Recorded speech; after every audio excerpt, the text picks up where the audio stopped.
We're going to be right over there. So you're all welcome to the Dubois Memorial Center. My name is Na. This was Dr. Dubois' home when he emigrated to Ghana in 1961 at the invitation of our first president, Dr. Nkrumah, to direct an encyclopedia which would contain knowledgeable facts about you and I on the continent. I mean black people on the continent. He was unable to complete the project because he passed in his sleep in 1963. He was 95 when he died. He came at 93. He lived here, was given a state burial, and then 23 years later, the museum was established as a research center. And so we encourage studies, further studies. Dubois had wanted black people to have higher education. Nkrumah wanted education for us also in Ghana. And so that's what we do here at the Dubois Center. We receive mostly children and junior high and senior high school students who are part of our Pan-African clubs here monthly for teaching and encouraging them to love themselves and to continue wherever Nkrumah and Dubois had wanted us to continue. The Dubois Center is mainly, like I earlier mentioned, the research center, and the tours come on secondary. So the front where I was their porch, which we use as our shop and our office. This was their living room, which we term our Pan-African Gallery, in memory of all Pan-Africanists. Dubois was a pioneering civil rights activist and a Pan-Africanist.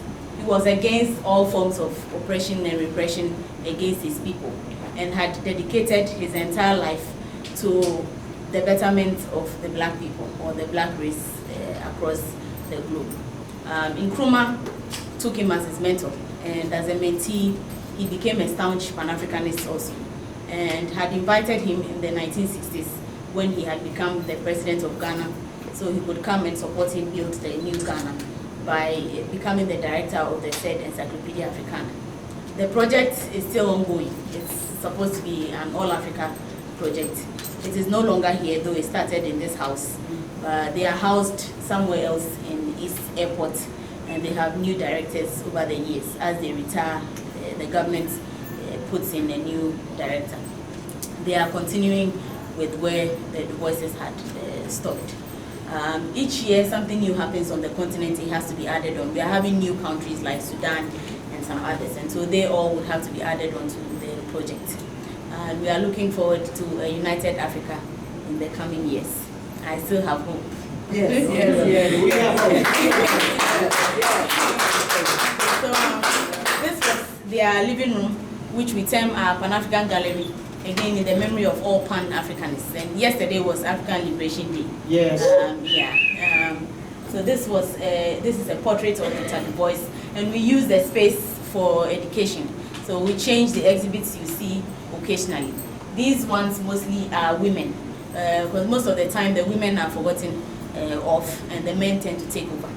But, but we are taking over now. So we have all the strong women on our walls. They have helped in building our continent and our nations and our families and homes. We'll continue with our tour inside and see 3 more rooms.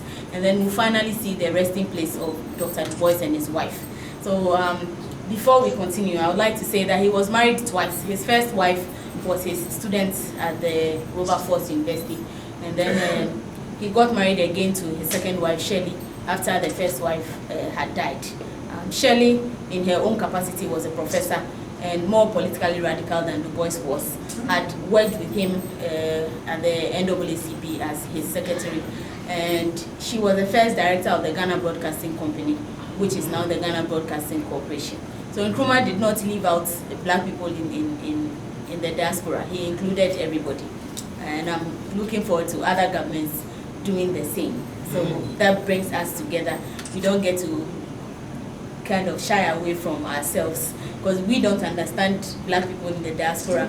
They don't understand us also. Recently, I had somebody asking me if I wear shoes. So I had to move my legs and show her that I wear shoes. And she said, "Oh, and you look pretty." And I said, "Oh, there are more prettier people in Ghana than myself." And she said, "Oh, and do you live in homes?" And I said, well, if you people have 3 homes, what you call 3 homes, is it wrong for me to also have a 3 home in Africa where there are so many trees? There's nothing wrong with that. I don't think there's anything wrong with yes. So these are some of the challenges that we need to bridge. Then there are a few interns. The museum receives interns from all over the world, and a few of them come in and tell me, Ms. B, we were told that when we get to the airport, we should be careful because we'll find people lined up the streets begging for alms. I said, okay, well, am I begging you for any alms? So you find all these things everywhere you go. But that doesn't mean that we are so backward like it is the media and everybody is putting it up there. We are just one people. And so I would like to see us working together, and the center promotes that by encouraging interns from across the world, especially black interns, to work in here. So we'll continue with our tour and see those 3 rooms I mentioned earlier. And if you have questions, you are welcome to ask.